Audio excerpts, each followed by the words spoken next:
الینا south Korea کے restaurant میں ایک شیف تھی۔ ہر روز کی طرح آج وہ صبح ریسٹورنٹ جانے کے لیے تیار ہوتی ہے، مگر اس کو یہ نہیں پتہ ہوتا کہ آج کا دن اس کی لائف بدلنے والا ہے۔ الینا ریسٹورنٹ پہنچ جاتی ہے اور باقی شیف پریاں بھی وہاں پہنچ جاتی ہیں۔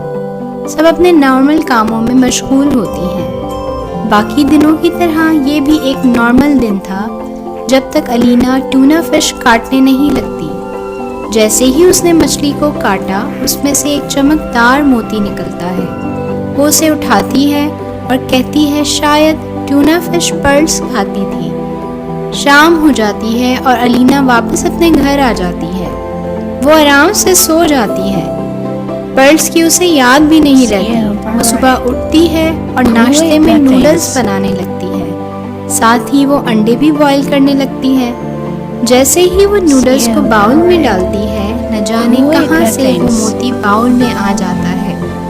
جیسے ہی وہ نوڈلز کھاتی ہے، اس کا سر چکرانے لگتا ہے اور وہ فرش پر گر کر بے ہوش ہو جاتی ہے۔ اور بھی ٹائم بدلتا ہے۔ جب اس کی آنکھ کھلتی ہے تو وہ کسی اور ٹائم میں ہی پہنچ چکی ہوتی ہے۔ نہ تو وہ کمرہ اس کا ہوتا ہے اور نہ ہی وہ کپڑے اس کے ہوتے ہیں۔ وہ بھی سب کچھ سمجھ رہی ہوتی ہے کہ ایک میڈ داخل ہوتی ہے۔ وہ میڈ اس سے کہتی ہے شہزادی نورین ملکہ نے آپ کو یاد کیا ہے، وہ آپ کا انتظار کر رہی ہیں۔ الینا پریشان ہو کر کہتی ہے کون سی ملکہ اور کون شہزادی نورین؟ میں آپ کی سوتیلی ماں کوئن سارا کی بات کر رہی ہوں۔ الینا کو کچھ ہی سمجھ آ رہا ہوتا کہ کیا ہو رہا ہے۔ وہ شاور لیتی ہے اور تیار ہو کر باہر جاتی ہے۔ اسے سمجھ آ جاتی ہے کہ دراصل وہ یہاں کے راجا کی اکلوتی بیٹی ہے۔ جیسے ہی الینا دربار میں پہنچتی ہے، اس کو ایک خوبصورت رانی نظر آتی ہے جو اس کی طبیعت کا حال دریافت کرتی ہے۔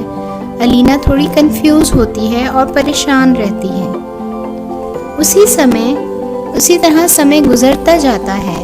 الینا وہاں گھلنا ملنا شروع ہو جاتی ہے۔ وہ وہاں اپنی شیلف سکلز دکھاتی ہے۔ وہ اس زمانے کے انگریڈینٹس استعمال کر کے مزیدار کیک بناتی ہے جنہیں شاہی لوگ کھا کر بہت خوش ہوتے ہیں۔ ہر کوئی محل میں الینا کے کھانے کی تعریف کرتا ہے۔ وہ اس کے کھانے کے دیوانے ہو جاتے ہیں۔ وہ نیو زمانے کی ٹیکنیکس کو ملا کر نئے کھانے بناتی ہے۔ ہر کوئی الینا کی تعریف کر رہا ہوتا ہے۔ کسی کا دھیان بھی ملکہ کی طرف نہیں جاتا۔ اس بات سے اسے الینا سے نفرت ہو جاتی ہے۔ وہ میڈس کو بولتی ہے کہ الینا کو بولو مجھے بھی اپنے کھانے ٹیسٹ کروائے۔ الینا ملکہ کے لیے اسپیشل کھانے تیار کرتی ہے، مزے کی پیسٹریز۔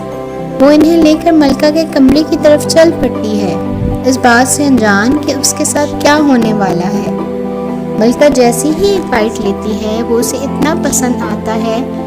پھر وہ کہتی ہے کہ اتنا اچھا کھانا کے بدلے تمہیں انعام ملنا چاہیے۔ ملکہ کے ارادوں سے بے خبر ملکہ اس کے پیچھے چل پڑتی ہے۔ وہ اسے تہہ خانے میں لے جاتی ہے۔ وہ اسے ایک کمرے میں لے جاتی ہے جہاں کالے جادو کا سامان ہوتا ہے۔ الینا تھوڑی گھبرا جاتی ہے۔ ملکہ سے پوچھتی ہے یہ آپ مجھے کس جگہ لے آئی ہیں؟ تبھی ملکہ کہتی ہے کہ مجھے تمہاری روح چاہیے اور 100 سال تک زندہ رہنے کے لیے۔ تبھی 2 شیطان الینا کو پکڑ لیتے ہیں۔ الینا پوچھتی ہے آپ کیا کرنے والی ہیں؟ وہ اپنی چھڑی گھماتی ہے اور اگلے ہی لمحے الینا کی روح اس کے جسم سے نکل جاتی ہے۔ وہ الینا کی روح کو حاصل کر لیتی ہے۔ الینا بے ہوش ہو جاتی ہے۔ جب اس کی آنکھ کھلتی ہے تو وہ زمین میں پڑی ہوتی ہے۔ وہ ریسٹورنٹ کی طرف چل پڑتی ہے، وہ سب کو ایک خواب سمجھ کر، مگر جیسے ہی وہ ریسٹورنٹ کے باہر پہنچتی ہے، وہ دیکھتی ہے کہ ملکہ وہ آئیڈل کے پاپ بن جاتی ہے۔ خیر الینا ورلڈ کی نمبر 1 شیف بن جاتی ہے، اپنی لیٹسٹ ٹیکنیکس کو استعمال کر